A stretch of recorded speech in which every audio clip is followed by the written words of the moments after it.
Friends, ఈరోజు నేను మీకు వినిపించే కథ పేరు 'విక్రమార్కుని సింహాసనం' అండి. ఈ కథ రోమిలా థాపర్ గారు రాశారు. ఇది భారత కథల్లో కథ ఇది. పూర్వకాలం రాజులు విక్రమాదిత్య అనే బిరుదు పొందేవాళ్ళు లేదా తామే పెట్టుకునేవాళ్ళు. ఈ బిరుదు ఉన్న వాళ్ళు సూర్యునితో సమానమైన పరాక్రమవంతులన్నమాట. ఈ కింది కథ ఏ రాజుకు సంబంధించినదో, అసలు ఏ రాజుకైనా సంబంధించినదో అవునో కాదో మనకు తెలియదు. ఒక విశాల సామ్రాజ్యాన్ని విక్రమాదిత్యుడనే రాజు పరిపాలించేవాడంటారు. ఆయన చాలా యుద్ధాల్లో ఆరితేరిన శక్తిమంతుడు, బలవంతుడు అయిన రాజై ఉంటాడు. అయితే అన్నిటికన్నా ముఖ్యంగా ఈ విక్రముడు చాలా విజ్ఞుడైన రాజు. పెద్ద సైన్యము, పోరాట నైపుణ్యము, గొప్పతనానికి నిజమైన నిదర్శనాలు కావని ఆయనకు తెలుసు. తగినంత పెద్ద సైన్యం, తగినంత చాకచక్యం ఉంటే ఏ రాజైనా తన ప్రత్యర్థులను ఓడించగలడు కదా. నిజమైన గొప్పతనం ఎక్కడుంటుందంటే రాజ్యంలోని ప్రజలను ఆనందమయంగా ఉంచడంలో, వారి నమ్మకాన్ని చూరగొనడంలో.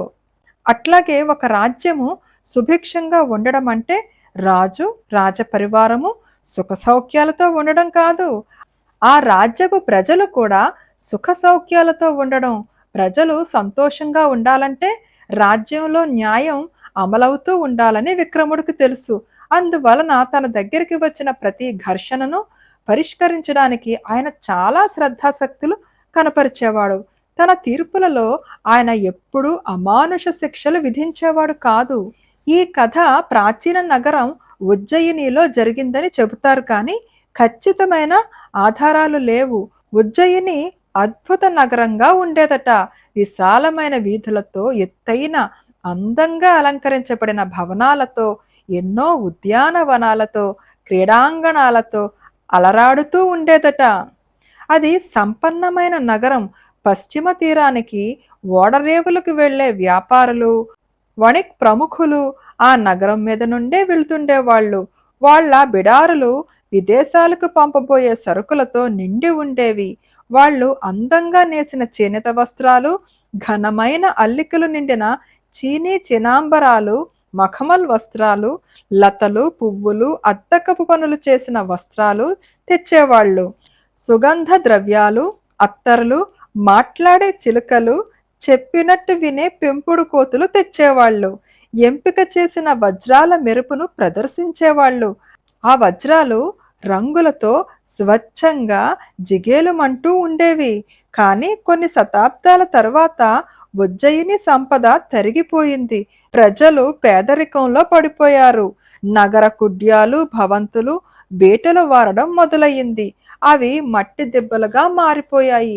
ప్రజల దగ్గర వాటిని పునర్నిర్మించడానికి డబ్బు లేకపోయింది. డబ్బున్న వాళ్ళు ఆ శిథిలమైన నగరం నుంచి ఇతర ప్రాంతాలకు తరలిపోయారు. శిథిలమైపోయిన పాత నగరం మీద ఏళ్లు గడిచిన కొద్దీ మట్టి పేరుకుపోయింది, గడ్డి పెరిగింది. క్రమంగా ఉజ్జయిని నగర స్మృతి పలచబడింది. సమీపంలో ఉండే ప్రజలు కూడా దాన్ని మర్చిపోయారు.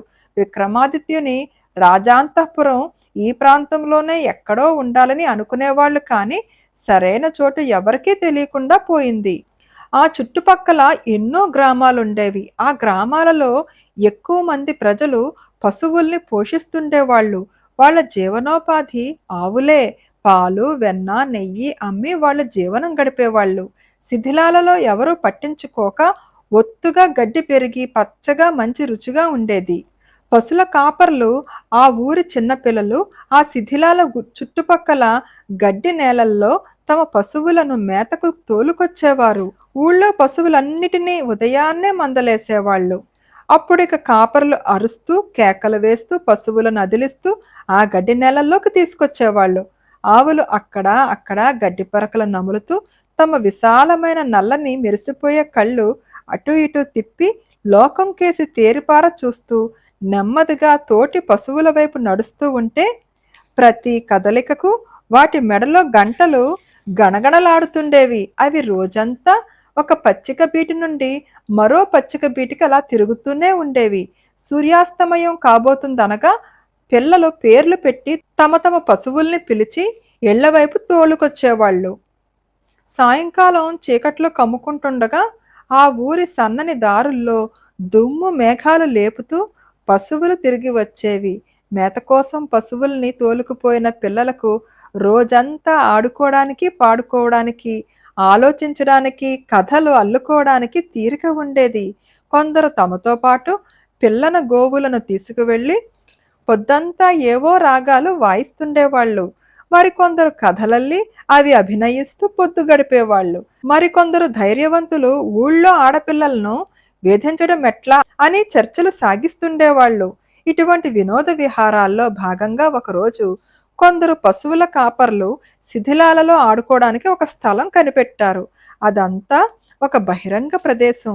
అక్కడ రాళ్ళు ఒక వరుసగా పెట్టి ఉన్నాయి. ఆ స్థలానికి ఒక చివర ఒక మట్టి దెబ్బ ఉంది. అది సింహాసనంలా కనిపిస్తుంది.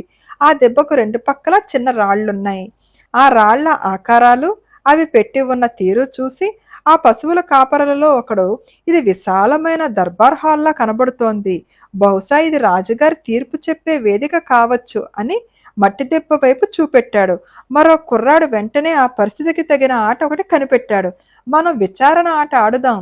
నేను ఆ దెబ్బ మీద కూర్చుని న్యాయమూర్తిగా ఉంటాను.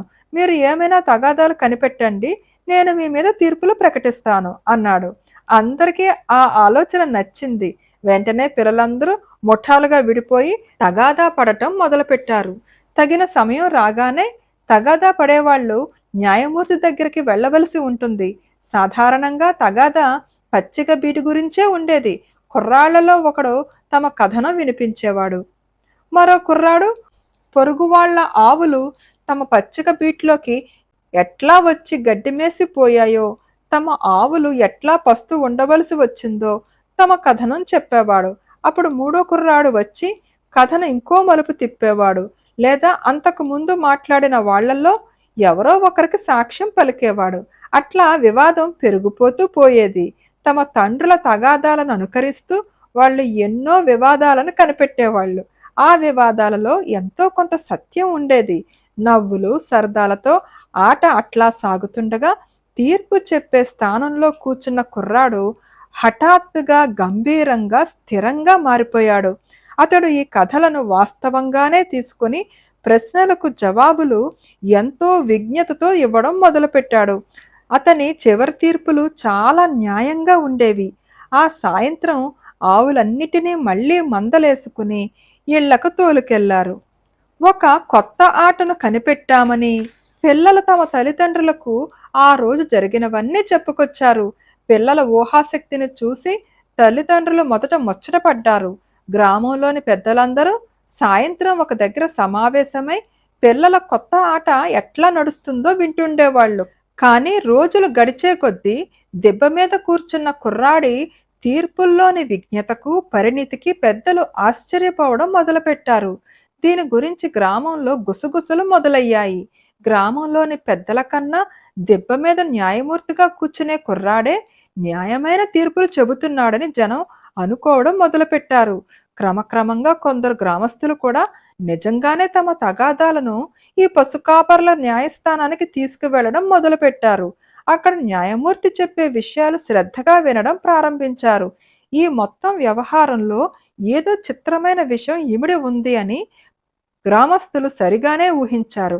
దెబ్బ మీద కూర్చునే పిల్లవాడు కేవలం పశువుల కాపరి. న్యాయం గురించి, చట్టం గురించి ఏమీ తెలిసినవాడు కాడు. గ్రామంలో ఉన్నప్పుడు అతను మిగిలిన పశువుల కాపరుల్లాగానే ప్రవర్తించేవాడు. మిగిలిన పశువుల కాపరుల్లాగానే అల్లరి పనులు చేసేవాడు.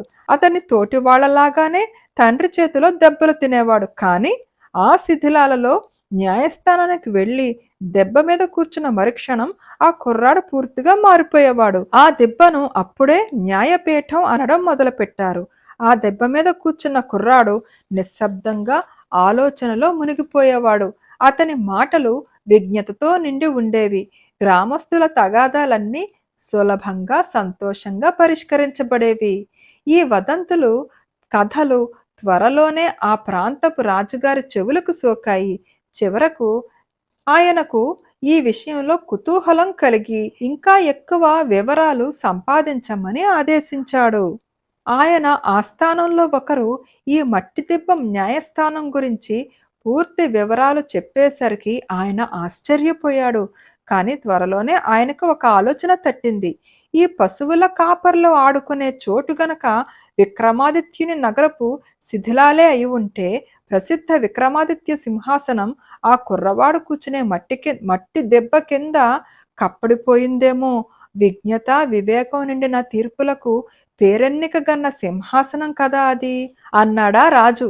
ఆస్థానంలో ఉన్న వాళ్ళందరూ అది నిజమే కావచ్చునన్నారు. అప్పుడు రాజు ఆ దెబ్బ తవ్వి విక్రమాదిత్యుని సింహాసనం తీసుకొచ్చి తన తన దర్బార్ హాల్లో ప్రతిష్ఠిస్తే తన సమస్యలన్నీ పరిష్కరించబడతాయి కదా అని ఆలోచించాడు. ఆ సింహాసనం న్యాయమైన తీర్పులివ్వడంలో ఒక పశువుల కాపరికే సాయపడుతున్నప్పుడు రాజుకు ఎంత ఉపయోగకరంగా ఉంటుంది. ఇక రాజుగారు మనుషులు ఆ శిథిలాల దగ్గరకు వచ్చి అక్కడ దెబ్బ తవ్వడం మొదలుపెట్టారు. నిజంగానే అక్కడ దర్బార్ హాల్ ఉంది. కానీ అన్నిటికన్నా బ్రహ్మాండమైన విషయం ఒక అద్భుతమైన నల్ల పాలరాతి సింహాసనం. ఆ సింహాసనం మీద గరుడ ఆకారాలు చెక్కి ఉన్నాయి. ఇది విక్రమాదిత్యుని సింహాసనం అనడంలో ఏ సందేహము ఉండనక్కరలేదు. రాజుకి పట్టరాని ఉత్సాహం కలిగింది. సింహాసనాన్ని వెంటనే ఆయన దర్బార్కు తరలించుకుని వెళ్ళిపోయారు.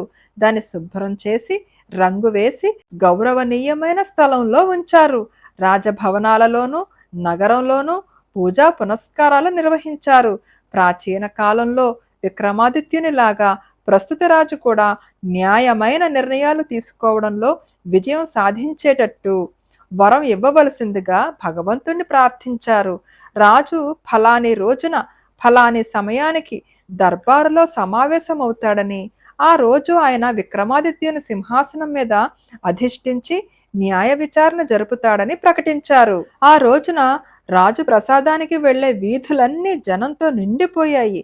ప్రతి ఒక్కళ్ళు దేశంలో కొత్త న్యాయ యుగం వచ్చిందని, విక్రమాదిత్యుని సింహాసనం సాయంతో న్యాయం వెళ్లి విరుస్తుందని అనుకోవడం మొదలుపెట్టారు. రాజభవనంలో ఇంకా ఎక్కువ హడావుడి, సందోహము కనపడ్డాయి. బహిరంగ స్థలాలన్నిటా సంగీతం వినిపిస్తుంది.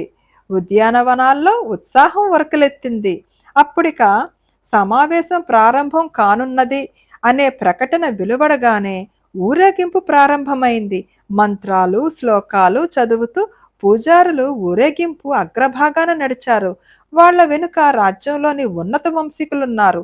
వాళ్ల వెనుక రాజు ఉన్నాడు. ఆయనకు కుడివైపున ఒక సేవకుడు నిలబడి రాజు ఛత్రం పట్టుకున్నాడు.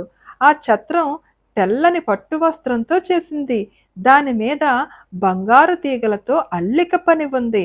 ఆ ఛత్రం నుండి ముత్యాల గొలుసులు వేలాడుతున్నాయి. ఆయనకు ఎడమవైపున మరో సేవకుడు పెద్ద విసనకరతో విసురుతూ నుంచున్నాడు.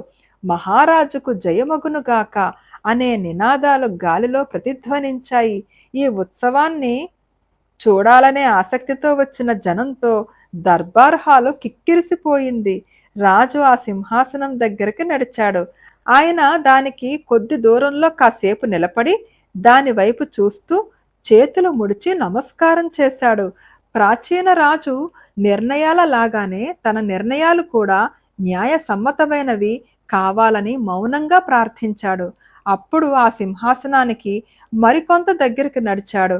ఇక ఆ సింహాసనం మీద కూర్చోబోతున్నాడు అనగా ఆ సింహాసనం మీద చెక్కి ఉన్న గరుడు రెక్కలు కదిలించినట్టు అనిపించింది. స్పష్టంగా గంభీరంగా ఉన్న అశరీరవాణి రాజునుద్దేశించి మాట్లాడటం మొదలుపెట్టింది. ఓ రాజా, ఒక క్షణం ఆగు. నువ్వు ఆ సింహాసనం మీద కూర్చోబోయే ముందు నువ్వు ఆ గౌరవానికి అర్హుడవేనా? ఆలోచించుకో. నిర్మలమైన హృదయం కలవాళ్ళు, న్యాయంగా సక్రమంగా ఉండేవాళ్ళు మాత్రమే ఆ సింహాసనాన్ని అధిష్ఠించడానికి అర్హులు. నువ్వు ఎప్పుడైనా అన్యాయంగా ప్రవర్తించావా, నిరంకుశంగా ఉన్నావా అని వినపడింది. రాజు నిశ్చలంగా నిలబడిపోయాడు. ఫ్రెండ్స్, కథ నచ్చిందా మీకు? ఈ కథలో ఇప్పుడు రాజు విక్రమార్క సింహాసనాన్ని అధిష్ఠిస్తాడా లేదా? ఇది ఒక ప్రశ్న అండి. ఇది మీకు తర్వాత భాగంలో దాని గురించి మీకు తప్పకుండా వినిపిస్తాను. అండ్ థ్యాంక్ యూ అండి. నా ఛానల్ని చూస్తున్నందుకు, నా కథలు వింటున్నందుకు థ్యాంక్ యూ సో మచ్.